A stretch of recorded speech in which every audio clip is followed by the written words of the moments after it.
Welcome, I'm Carla Hayden, the 14th Librarian of Congress. Last year, I announced the selection of Danielle Allen as the winner of the Kluge Prize, the most prestigious honor given in the humanities. Dr. Allen is the James Bryant Conant Professor of Government at Harvard University. She is internationally known as a leading scholar of the origins of democracy and is active in efforts to support civics education and democratic practice. Last year, she brought together a multidisciplinary group of academic and public leaders that developed the highly influential Roadmap to Pandemic Resilience. This year, as the Kluge Prize laureate, Dr. Allen is leading a series of public events as well as workshops for K-12 educators here at the library. This series is titled Our Common Purpose, a campaign for civic strength at the Library of Congress. Today, we are holding the third of these events with a distinguished panel drawn from around the country, an exploration of the idea of finding a shared narrative of the American experience. Thank you for tuning in to this important conversation.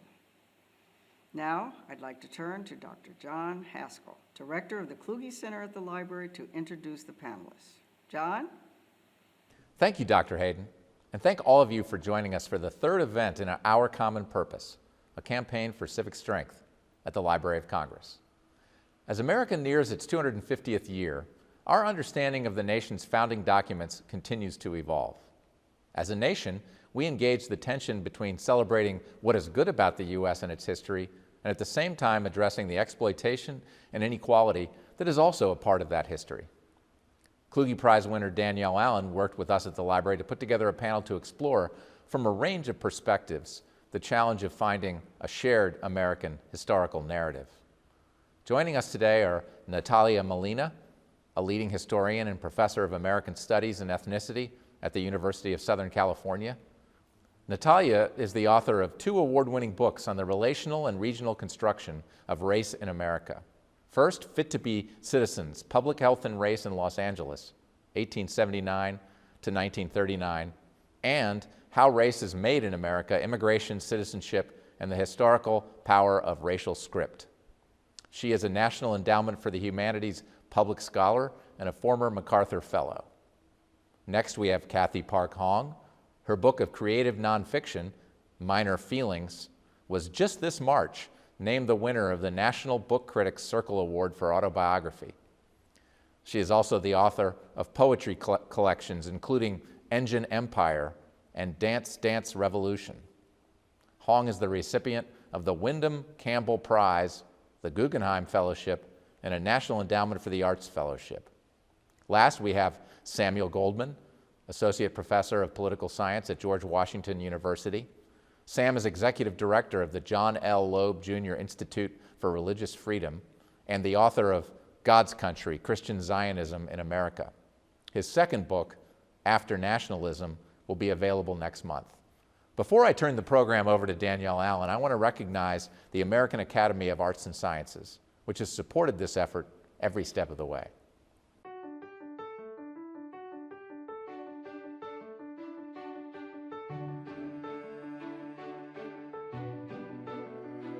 The American Academy of Arts and Sciences launched a project to examine and then address what people feel and experience in America's ongoing experiment in self-governance. What's working? What isn't? What can be done? The project's final report is Our Common Purpose, Reinventing American Democracy for the 21st Century. Kluge Prize winner Danielle Allen developed the recommendations with co-chairs Eric Liu and Stephen Hines, and 30 other commission members. They consulted experts across the political spectrum and talked to Americans from every walk of life. What we're trying to do is inspire commitment to American democracy and to one another.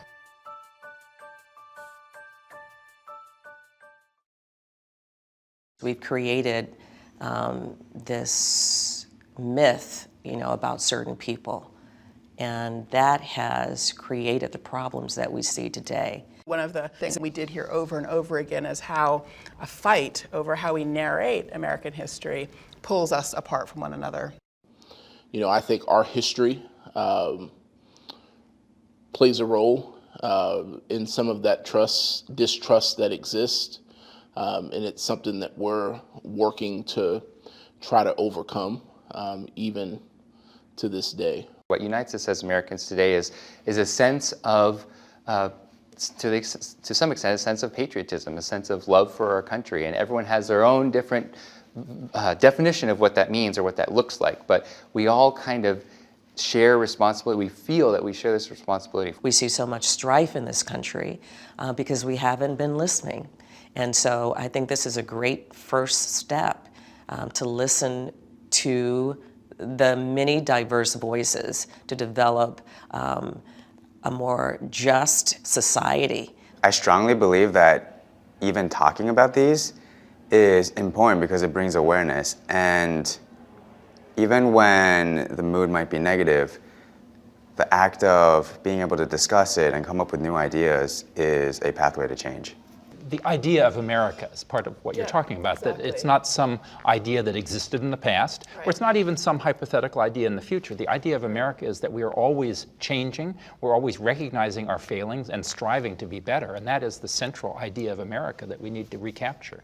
To not look at the American democracy as something that's broken, but to look at it as something that's unfinished.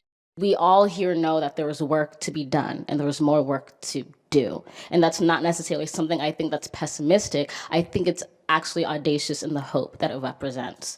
And so I feel like we need to be listening to one another and practicing cultural humility and figuring out ways to bring others into the conversation who haven't traditionally been there, and just get out of our comfort zones a little bit in order to make all of this work. I think we have to validate other people's experiences, and we have to understand the problems that they're facing. How to help the country have a conversation that results in our being able to tell a truthful story about our history that's also appreciative of the good, while we're also honest about the bad, and a story that's big enough to include all Americans. Even though we might have differing thoughts on how to get there, I think that's still a uniting point for us. And so we just need to complete the work. And in order to do that, we need to participate. As hurtful and painful as the society may make us feel, that's how we can fix it.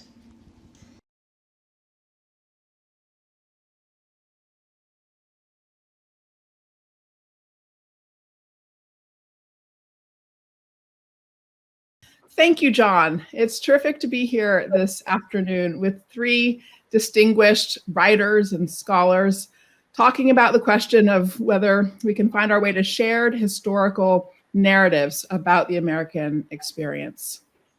You've all just watched a video as well about the American Academy of Arts and Sciences Commission on the practice of democratic citizenship. The report issued in June 2020 was called Our Common Purpose.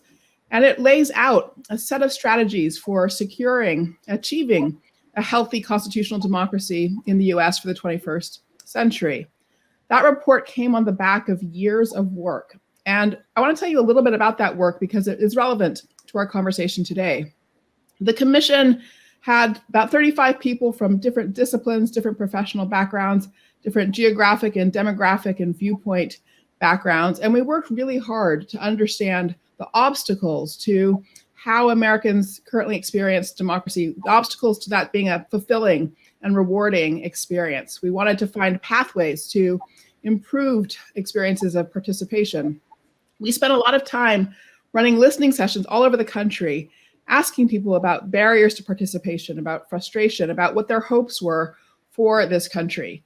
When we set out on our work, we also wanted to see whether we could come up with some kind of picture of shared values. We thought this would be essentially impossible. We thought we were setting off on a quixotic project.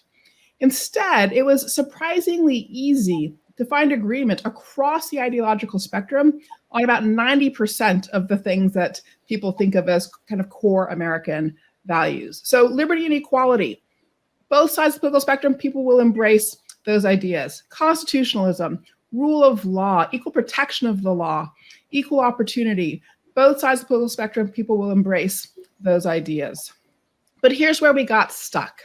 When it came to the question of how we should name the relationship that we all have to each other, There was just a big fight.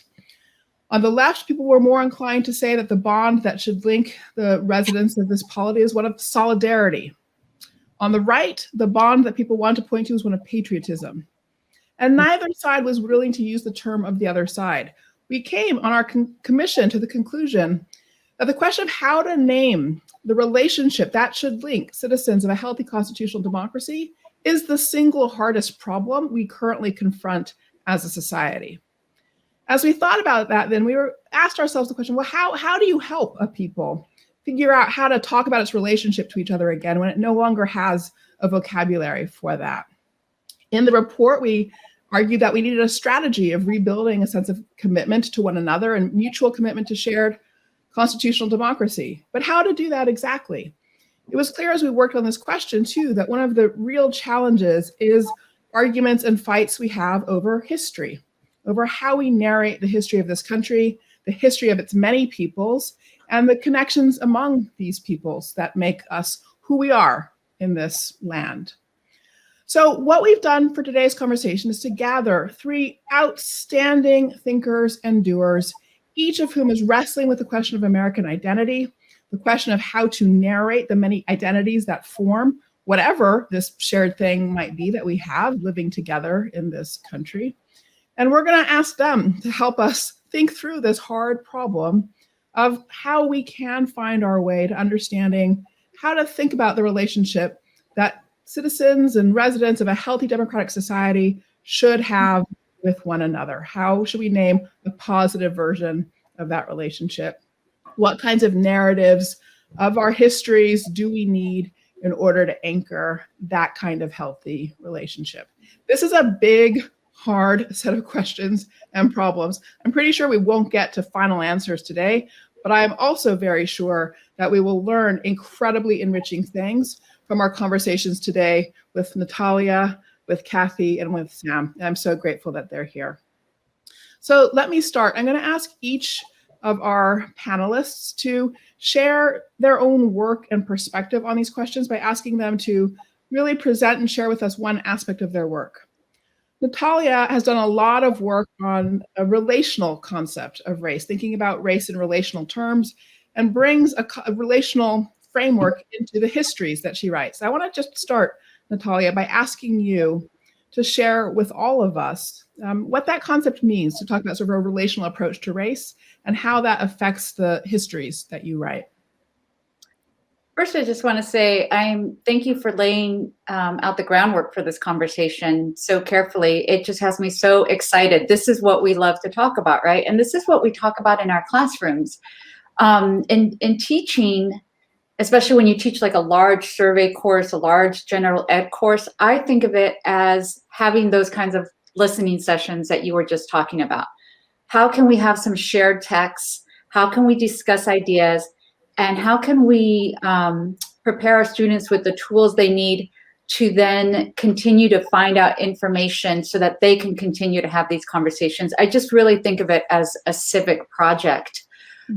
One of the things that I focus on in my work, as you mentioned, is the sense of race being relational. And I wasn't going to mention this, but as you're talking, I'll tell you how it came about, which is, I grew up in an area of Los Angeles called Echo Park. It was a multi-ethnic, multiracial area.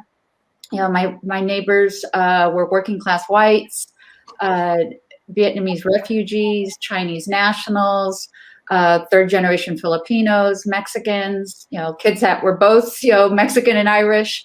We had a really diverse neighborhood, and there was a sense of how we kind of understood our relationship to each other as very shared. And especially as a working class neighborhood that kind of got dismissed as an urban barrio, and police would drive through and racially profile, and we had this shared sense. And then as we got older, even into middle school and into high school, you could start to see the way that we were tracked in different ways, in terms of race and ethnicity, but also in terms of gender. And so I've always had this sense of like race, we just don't have a sense of race, but that race is uneven. And that the experiences of one group can sometimes shape the experiences of another group, therefore that relational sense. Mm-hmm. And so I went to a party, by a kind of distant family member, somebody who they had married, and somebody made a joke about African Americans, and this person was Mexican American. And I remember thinking, I'm sure you could tell that same joke inserting Mexican American, right? Why do we right? This isn't just about whiteness. Why do we ourselves kind of perpetuate this racial othering? And so that's when I really started thinking about how to articulate that relational notion of race. I'll give you an example of how it's worked lately, or how I see it working. We've been talking a lot about the increase in anti-Asian hate crimes. And at the beginning of the pandemic, I think like as early as March 3rd, I did one of my first interviews, was with Vox, about why do pandemics stir up xenophobia? And we talked about anti-Asian racism and the history of it in this country, but it was still something that people weren't talking about. We haven't seen the force of it in terms of violence that people are seeing now. And then that story kind of died out. People were talking less about it. And then, recently we've been talking about the hate crimes. It's been a year. And they're like, what's the uptick? And my first question was, why do we think it's an uptick? This has been happening all year. We've been hearing this anti-Asian sentiment all year. So is it an uptick? And on top of that, we've been hearing anti-immigration sentiments all year in terms of, the U.S.-Mexico border, in terms of Central American refugees, looking for safety, in terms of the way that we, basically stopped accepting refugees. So just because we weren't fully talking about this anti-Asian racism doesn't mean that there wasn't an othering of immigrants, an othering of anyone seen as non-white, and therefore non-American. And so it's that kind of relationality, right? That these are not two separate stories, but they actually reinforce one another. They keep that otherness alive. They keep that hate alive. And they set the stage for the kinds of crimes that we're seeing today, including the stabbing of, two senior Asian American women just yesterday in San Francisco. Thank you for sharing that. So in other words, if I'm understanding you correctly, one of the things that you're trying to help us all learn how to do is to avoid letting stories fall into invisibility, but rather to make sure we're bringing stories into visibility consistently and seeing how the different stories interact with each other. Would that be fair? A fair way of describing your approach? Yeah, I think that's a very fair way to describe it. I think that sometimes even when we think we're talking about race, we're missing these other racial stories. So I think of it also as like, what do we miss when we're talking about race? We miss these other experiences that are going on. And even sometimes those may be good experiences. Like, for Asian Americans, we might point to model minorities. Wasn't that a good thing? But we also see that, well, that actually sets the stage. And, I'm sure Kathy might talk about this later on. It sets the stage for other people being seen as bad immigrants in comparison. So we really need to kind of pull back that lens and see what's going on with racial and ethnic groups as a whole, because those stories shape one another. Thank you. Thank you very much for laying that out. Kathy, I want to come to you now and your incredibly powerful memoir. I think the title is Minor Feelings, an Asian American memoir. And in that book, you wrote the following. The writer, Jeff Chang, writes that I want to love us, but he says he can't bring himself to do that because he doesn't know who us is. I share that uncertainty, you wrote. Who is us? What is us? Now, when you wrote that, you were writing in the context of thinking about Asian American identity, but of course, we might also ask those same questions about American identity. You wrestle with both concepts. You wrestle also with the relations between them. Can you share for us a little bit how you go about thinking about the different us's to which you belong and how you try to put the different pieces of that story together for yourself in your work, in your poetry, in your prose writing? Yeah, sure. Thank you for that very thoughtful question. And thank you for the invitation to be on this panel. I feel like just within the last 10 minutes, I've already learned so much. Thank you to you and to you, Natalie. I'm thinking about what you were saying about relational, thinking about race relationally, which is a concept that I also think deeply about. I will say, yes, this question of us, this kind of collective question of a collective Asian America within the context of this country is a question that I have thought deeply about.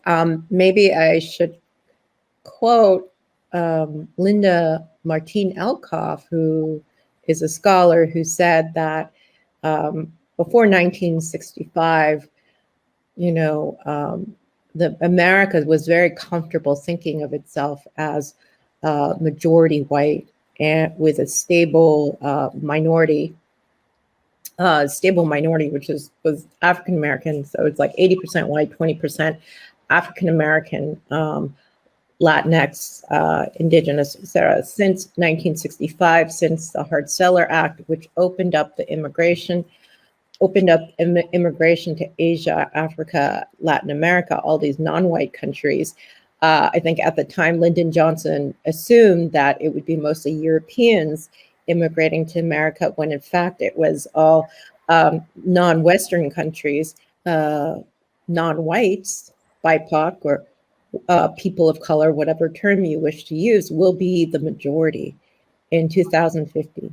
And I don't think we have quite yet figured out how to talk about what this lexicon and narratives will be.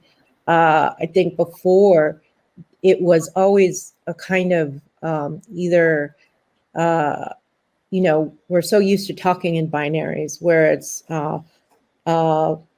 African Americans as opposed to African Americans versus white, or Asian Americans versus white, or Latinx versus white, and also we're used to seeing it as in terms of the resources of this country as a zero-sum game, where minorities are used to kind of fighting over the limited resources that they have.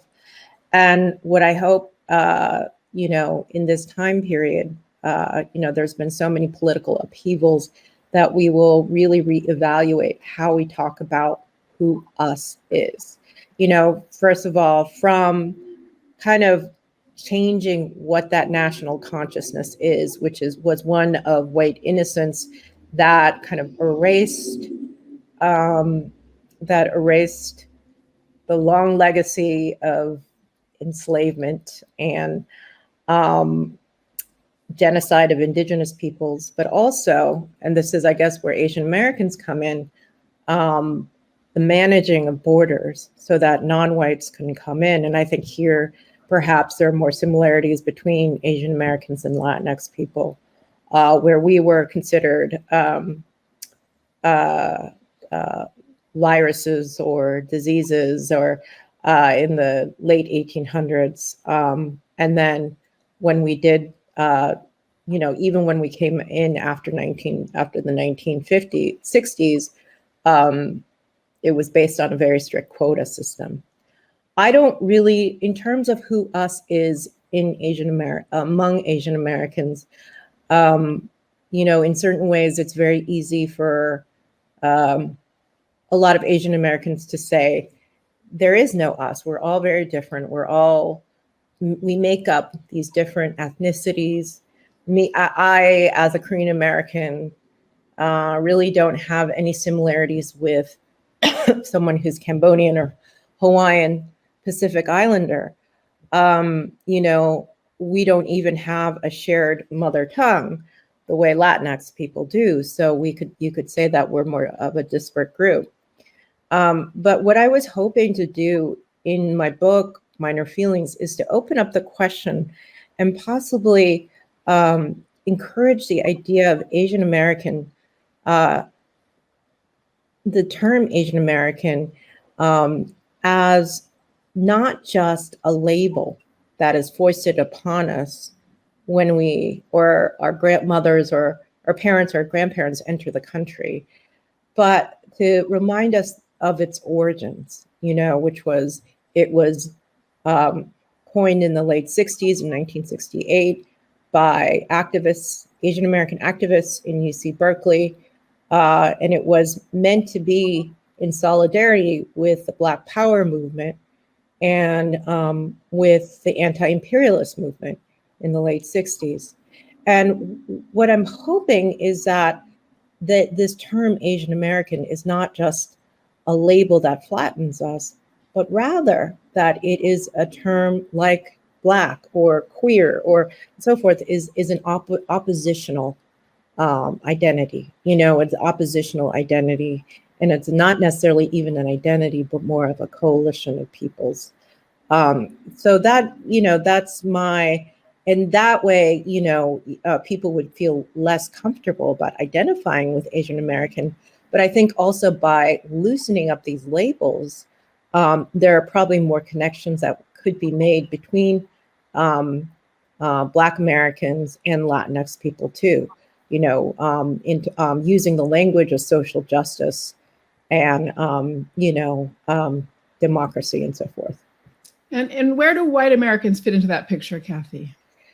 They're a part, you know, they're part of this solidarity. I mean, I'm part of the solidarity group, you know, so, but I do think that it is time that white Americans perhaps relinquish their throne and allow other, you know, people, you know, Fred Moten talks about how, you know, in old Hollywood movies, the fort, there was this kind of lie that the fort was being attacked by the invaders from outside, so indigenous, or anyone who was he was kind of indigenous, Black people, everyone who was non-white.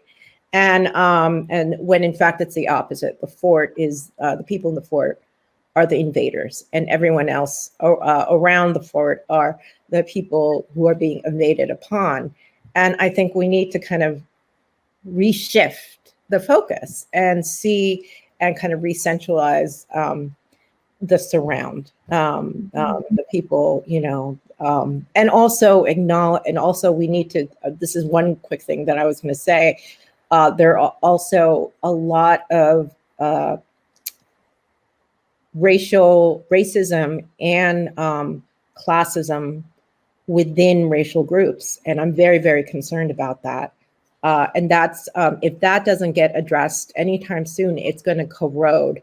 And you're going to see these same immigrants, these same people of color actually kind of siding with, you know, siding with the nativists who, you know, who are interested in more of a kind of a homogenous capitalist notion of this country.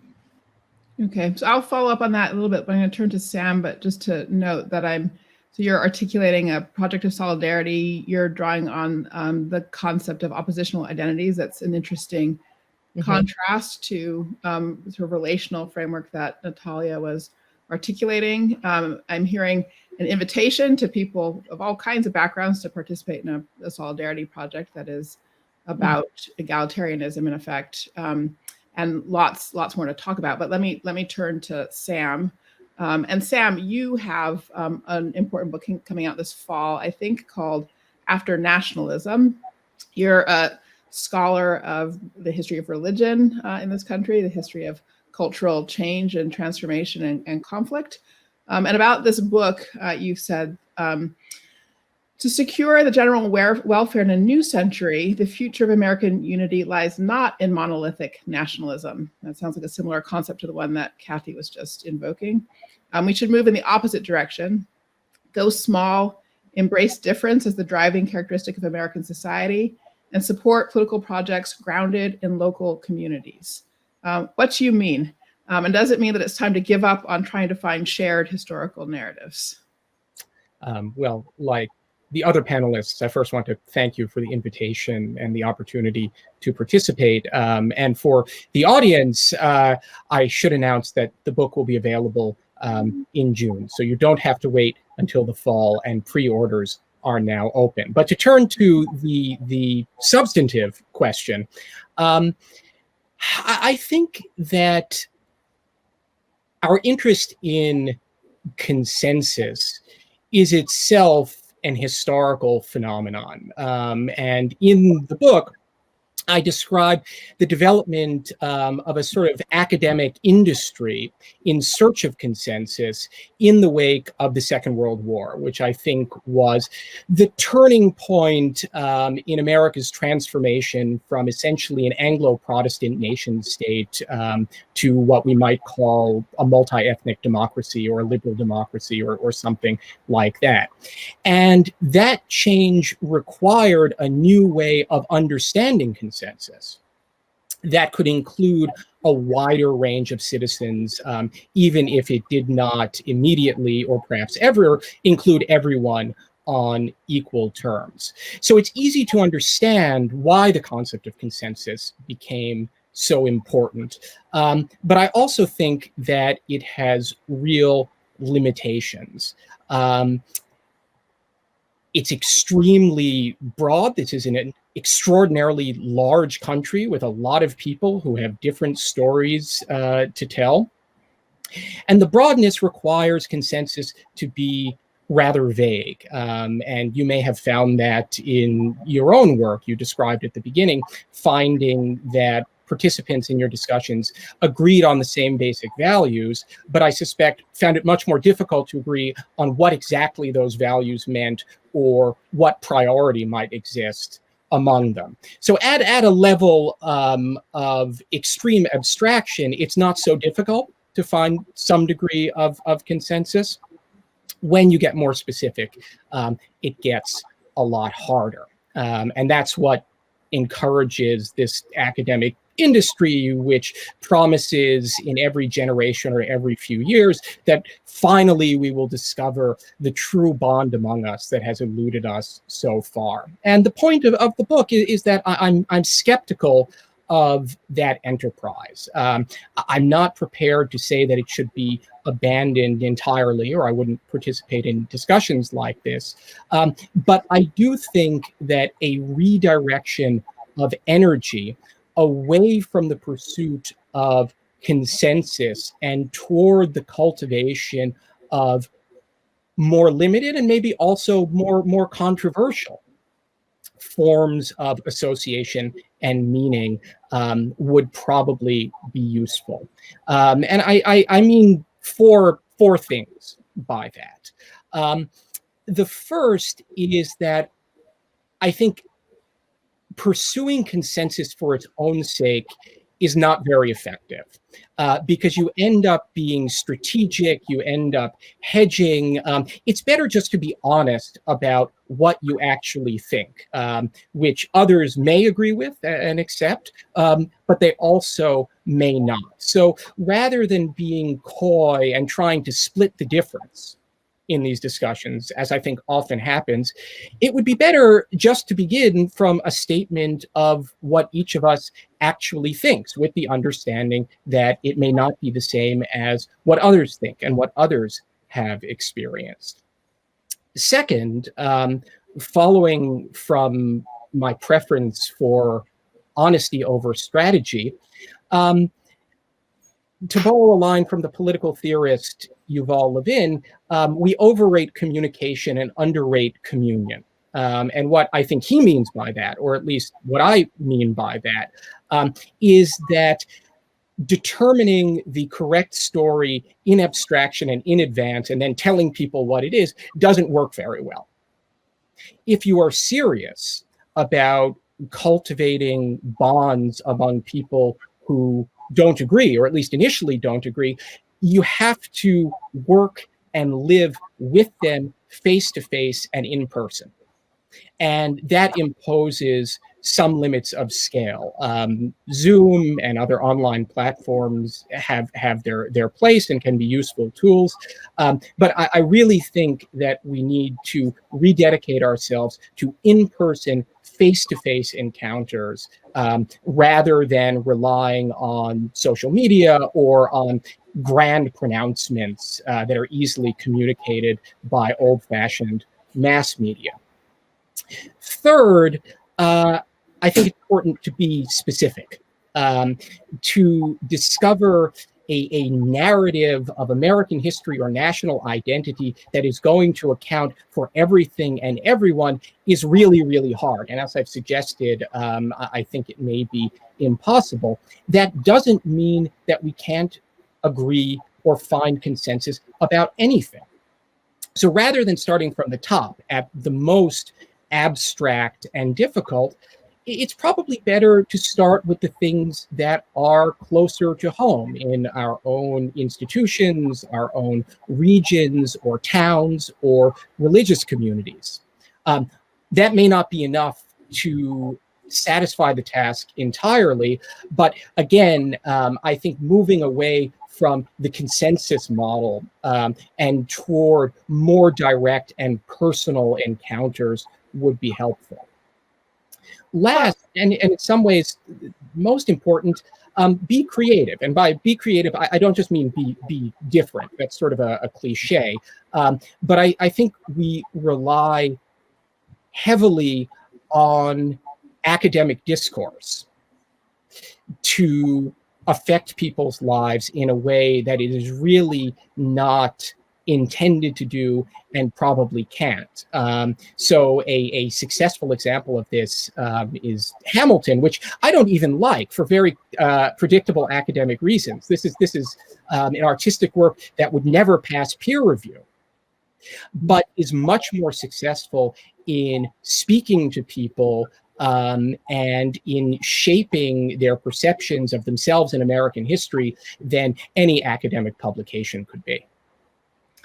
So thank you for those reflections, Sam. I think that you're saying something directly, which is also a premise of what Natalia and Kathy said, and also a premise of our Common Purpose report, which is that there is no one narrative of American experience or American identity. There are narratives in the plural, which means that then the question is about the relationship between narrative and healthy political functioning, when the underlying premise is that there are multiple narratives. And so that's what I would like to try to bear down on now, because I think it's a very hard question that we don't know the answer to. We don't know the answer to it because there is a big appetite for consensus or achieving a kind of consolidation of a vision or view about what American experience is. And we see that appetite operating now. I mean, I think we're having some of our most bitter fights right now over how we narrate American history. And the structure of the fight is very much one of poles taking, grand unifying positions, one side or the other. Then, very prominent example is a sort of fight underway between supporters of the 1619 Project for the New York Times and National Association of Scholars that has put out a kind of counter statement about what civic education should consist of. And you can, in some sense, boil the fight down in a very crude way to the question of whether or not the unifying frame is that America is a racist country, or whether the unifying frame is that we should be unapologetically in love with America. And those two ends of the spectrum connect to the concept that Kathy put on the table of white innocence. And what we're fighting over, to some extent, really is just a broad question of who narrates the history in our country, and how we narrate the sins of both the mission and commission, as well as the successes of the past. And I think as we're all focusing on the idea that there are plural narratives here, these are the two pieces that come into direct conflict with each other.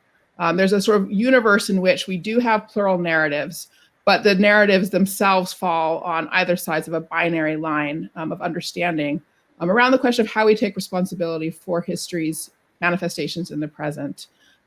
There's a different utopian model where in some fashion or other our plural narratives permit us all to participate in something together and to work productively together, and don't split along straightforwardly polarized lines that undergird other forms of conflict.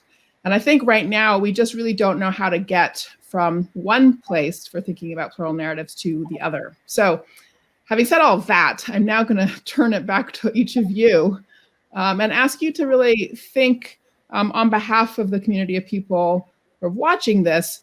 All right, okay, so let's just say the starting point is we recognize that there are plural narratives. Nonetheless, somehow there needs to be something linking those plural narratives in some kind of productive interaction. We can't all interact with each other face to face across the entirety of a country. When we don't interact face to face and fall into division, that does undergird other forms of conflict that are ultimately very disabling for our function at basic levels of governance and achieving collective well-being. So we have a problem. We definitely have a problem. And so the question is, what else do we need in addition to the recognition that our experience is one of plural narratives, connected narratives, narratives that are working often in oppositional ways too? What else do we need in order to have participation in the development of the many narratives that form the American experience become something productive for the functioning of our country towards the well-being of all the general welfare, so to speak? Okay, that was a very big, abstract question. And let me start with Kathy this time around. The first idea that came to mind was the redistribution of wealth. That would be the first in terms of, I mean, I would say that there's, that's a very, very big question.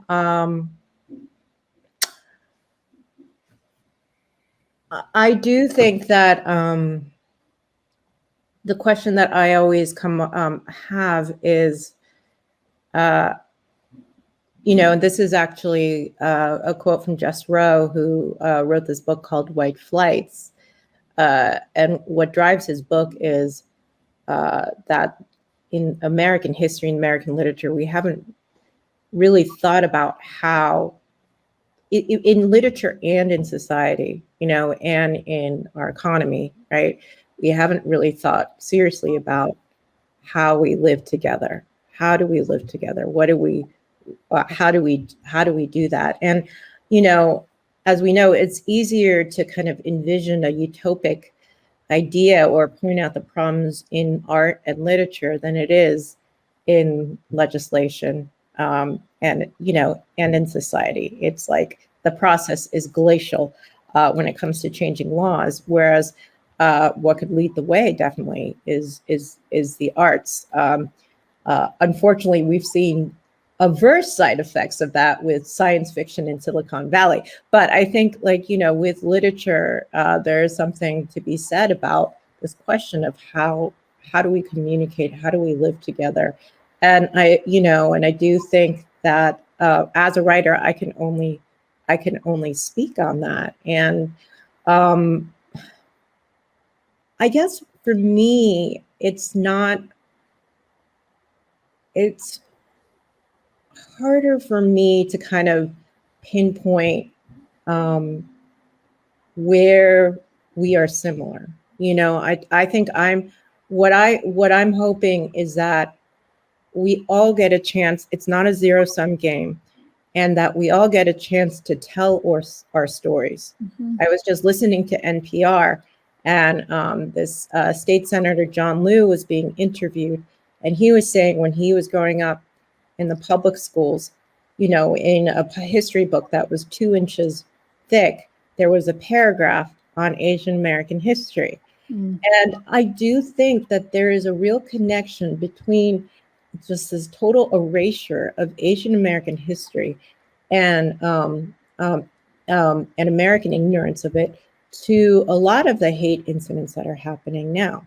You know, people think that we're still foreigners, that we are, you know, diseases, that we are not, you know, and I think there's a different relationship happening on the street where it's people who think they're American who are saying, okay, here are these foreigners and they're COVID personified and I want them away from me. And I think a lot of that, some of it can be resolved through these stories that are told, you know, that, you know, the railroads, the Chinese Exclusion Act, what happened, the Hart-Celler Law, Vincent Chin, and all of that. And I think by telling our histories, we'll start being able to draw the connections. I think we haven't even gotten to that point where we can draw the connections because we haven't all told our specific stories yet. That should be done, of course, artistically, Yes, Hamilton, although Hamilton has gotten a lot of pushback from other BIPOC people. But, you know, I also think that's not enough, right? Because if I were to, now I can only think specifically here, right? If we're talking about like the Asian Black tensions that are happening on the streets, right? You know, it's very complicated. It's like a lot of, the people who, everyone, they hate, the perpetrators have been of all races.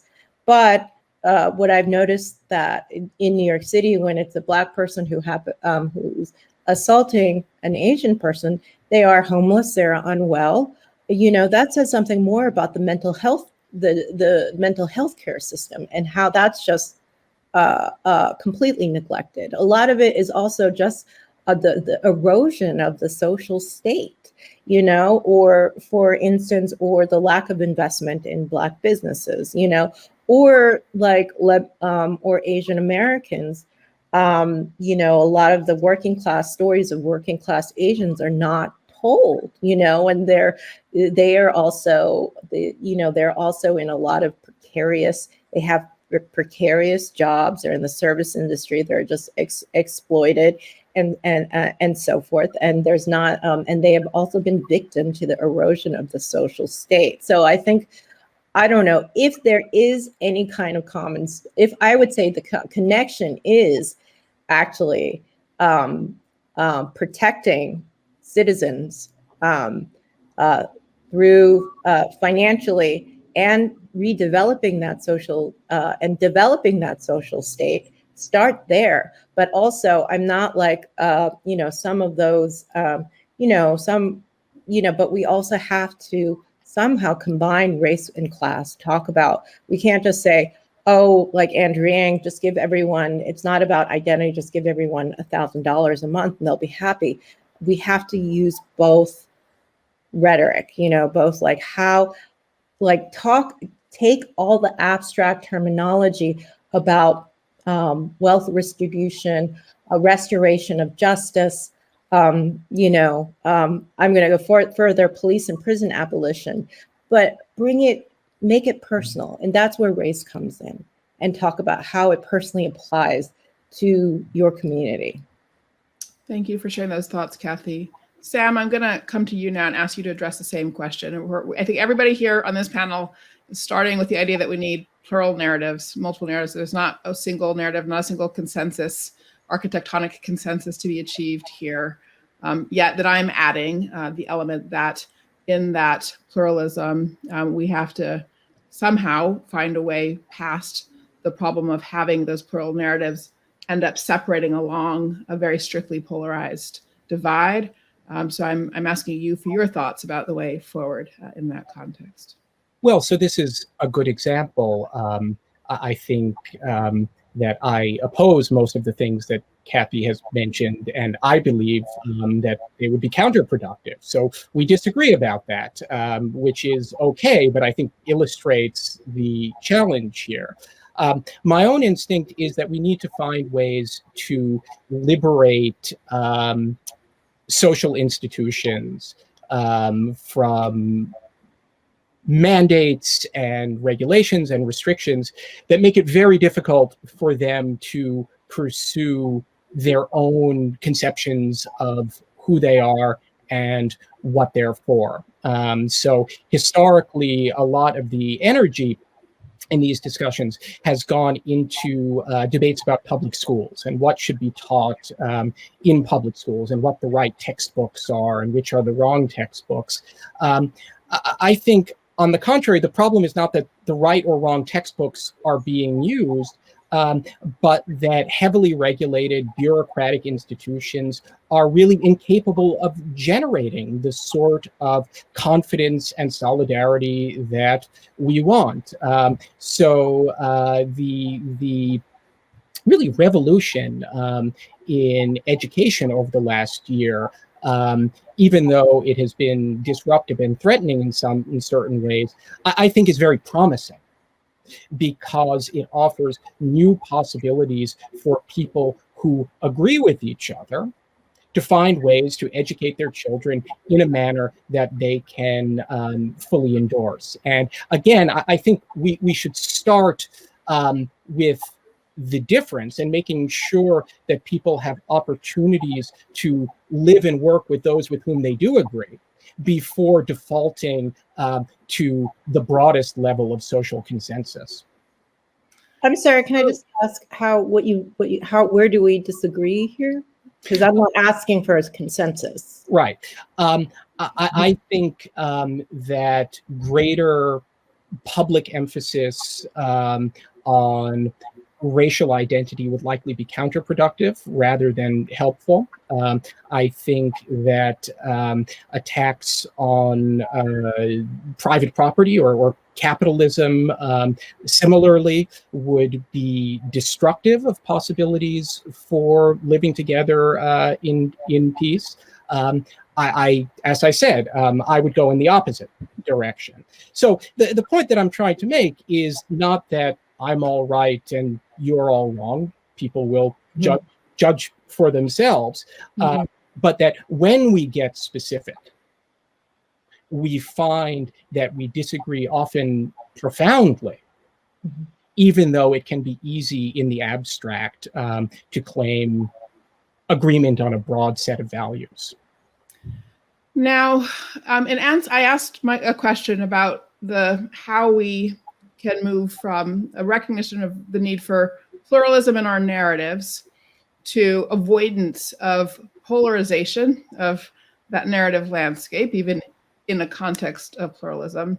And both Kathy and Sam offered institutional answers. Kathy made an argument about the need for the social state, in effect, a variety of approaches to political economy, social services that would support a solidaristic social structure in her argument.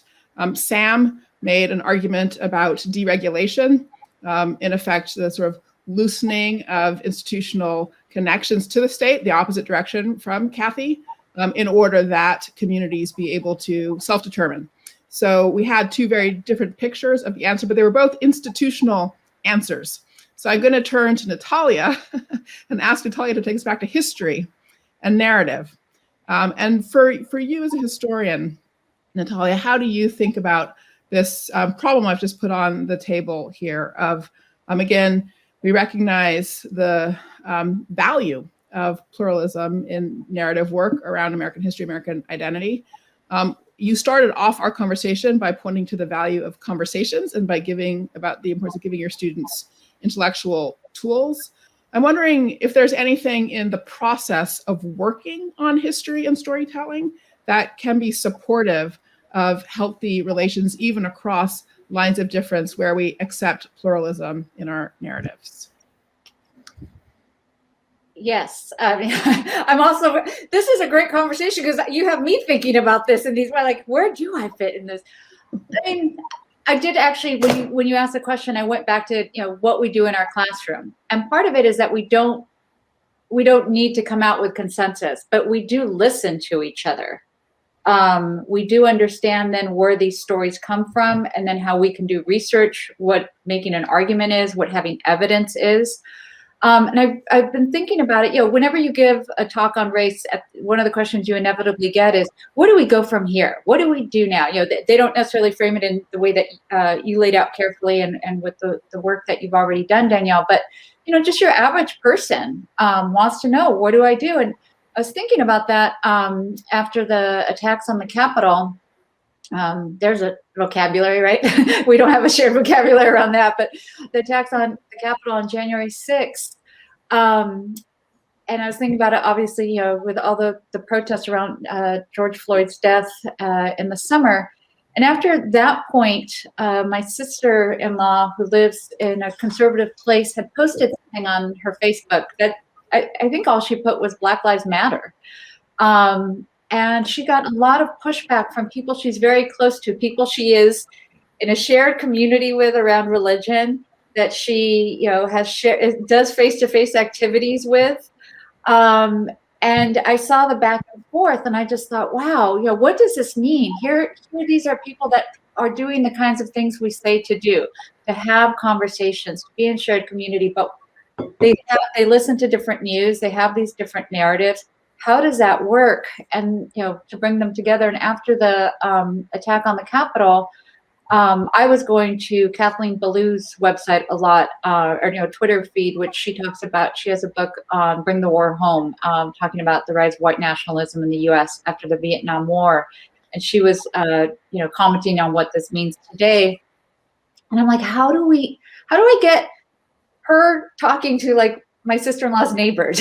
How can we be more in this shared conversation? So I did actually set up a talk in that for that. It'll be at the end of the month at the Huntington Library. But it's like, how do we keep having these conversations? And then how do we see things are linked? Going back to this concept of thinking about race relationally, I was asked to do something on Undocumented in September. They were going to cancel that event in the wake of the post-George Floyd protest, because they wanted to do more events on race. And they saw us talking about Undocumented as not being about race. And so part of my mission was to say, actually, we're both talking about race. We need to actually see how these are shared conversations. So it's not just in terms of like conservative and liberal, but again, even within racial and ethnic groups, how they see these stories as linked. I had posted on Twitter in response to, leading up to this talk, that I was reading Kathy's book in public. And I'm not that good at Twitter. I don't know how to like condense a conversation. And somebody yelled out to me, "That's a great book." That really happens, right? So I kept reading, and then she yelled out again, "That's a great book." But what I didn't put in the Twitter post was that it was an African-American woman. And it was the way she looked at me when we made our eye contact, where she's like, "That's a great book." And I went, right. Like, it was, here's somebody telling this story that this narrative that is not always a dominant narrative about race. And it didn't matter that it was about Asian Americans. And Kathy is very relational in the book, actually, and shows, well, this wouldn't apply to African Americans. For Latinx, it works differently. But it didn't matter. We were just happy to have someone's story out there that spoke to, to the history and the past and structures. One thing that I really took refuge in with the Biden administration was just kicking off the Biden administration and all the inaugural activities with historians speaking to the moment and how this has worked out differently. The pointing of Alondra Nelson to the science and technology panel, just to be able to say, when we talk about COVID, we need to know that there are historical patterns here that have affected who has COVID and who's getting it at higher rates and who's getting vaccinated at lower rates, how this has worked out. So a way of just saying history matters. And so when people ask me, what can we do? I mean, one, it depends on where you're sitting. We're lucky enough to be able to do this panel, and many people will hear our perspectives. But also understanding that knowing your history is an anti-racist practice, knowing that we came to this moment because of several moments before us, and that those often have an effect. And we may choose to do different things with that information, but at the very least, begin to understand each other's narratives and how people got to the place that they were, that they're at. Another example that I can think about for that is, I agree, social media is not the place for that. People often see who you are and then they just kind of dismiss it. Op-eds, which most of us write, are wonderful in certain ways, and then in other ways we still kind of seem to be talking past each other. So I'm wondering, also, I've been thinking about this a lot, as I mentioned, for these reasons. How can we begin to speak to each other? And Sam talks about it as being creative. I talk about it just being as trying to be more public facing, as being more plain spoken, which is why I often will talk about how this relates to me in my personal life, because it's questions that we struggle with too. Just because we teach and write about race, inequality, power, the nation, doesn't mean that we don't struggle with these things in our own lives and in the relationships that we have.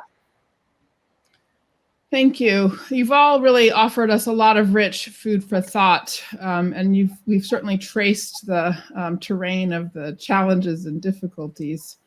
And so I think what I'm hearing across the comments from all of you is from different quarters, articulation of a desire for, aspiration to, need for, recognition and self-determination for the many different sub-communities that are part of this society. Yet at the same time, I think what I'm also hearing is that we don't see our way yet to a frame for conversation that allows for fully mutual acknowledgement of those shared desires and aspirations. Lots of reasons for that. We don't have time to dig into that further now, and not clear precisely what the path forward is. But again, I am hearing in the work that each of you is doing an articulation of a need from different quarters for people to be able to share their own stories. That was true from Sam's comments as well as from Natalia's and Kathy's. And I think that's a striking piece that we don't know how to put all together yet. So I'm going to let us wrap up in this inconclusive place, but thank you very much for participating in the journey of this conversation and for embracing my hard and abstract questions and bringing your life experience and wisdom to responding to them. Thank you for that. Very generous of all of you.